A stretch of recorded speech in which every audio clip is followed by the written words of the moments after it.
አይ ህዝቡን አክብሩና ታረቁ። ይኸው የሁሉ ህዝብ ታረቁ። አብዛኛውን ጊዜ ከሴት እህቶቻችን ጎን በመቆም እንታወቃለን እና ወንድሞቻችን እስካለኛ ማናላቸው ካለኛ።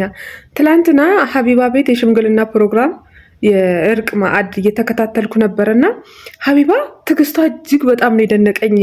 ማለት እስከ ዛሬ ድረስ እንደሚዩት አናት ባናት የሚከፍትባት ፈጠን ብሎ የሚገባባት ሰው አትፈልግም። ግን ትላንት በጣም ነው የገረመችኝና በዚህ አጋጣሚ ጎበዝ ማለት ፈልጋለሁ። ሁሌም ጎበዝ ነሽ አንቺ።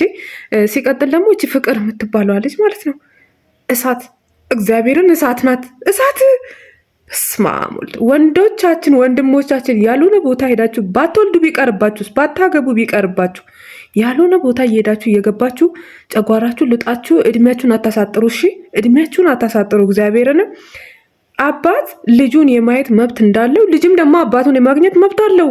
እሷ የምታወራው ስለ ንብረት፣ ስለ መኪና፣ ስለ ዩቲዩብ ላይ ስላገኘችው ገንዘብ፣ ስለ ቁሳቁስ ነው የምታወራው እና ልጅ ደግሞ የራሱ የቻለ አባትን የማግኘት መብት አለው።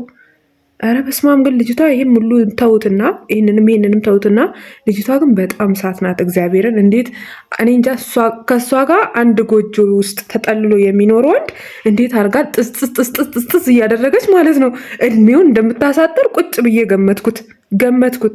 ይሄ ማን ነው ዩቲዩበሩ? ይሄ አብርሽ የሚባለው ነፃ ወጥተሃል። አንተ ነፃ ወጥተሃል በደህና ጊዜና እንደው ይቅርታ አድርጉልኝ ሴቶች፣ ይቅርታ አድርጉልኝና ሴቶች፣ አንዳንድ ሴቶች አላችሁ እፍ ያለባችሁ ማለት ነው። እንደው በዚህ አጋጣሚ ዩቲዩብ ቪው ለማግኘት ያልሆነ ታሪክ ስለሚሰሩ አላምናቸውም እና ማለት አሁን ራሱ ላይቡን አላመንኩትም። በእርግጥ ሙሉ በሙሉ አላመንኩትም። ግን ልጅቷ እንደዚህ ንግግሯ ምናምን ሁኔታዋ ግን በጣም ኃይለኛ ናት። ማርያምን ኃይለኛ ናት። እና ወንድሞች በሰላም ወጣችሁ በሰላም ግቡ። እሺ ሰላማችሁን አስጠብቁ።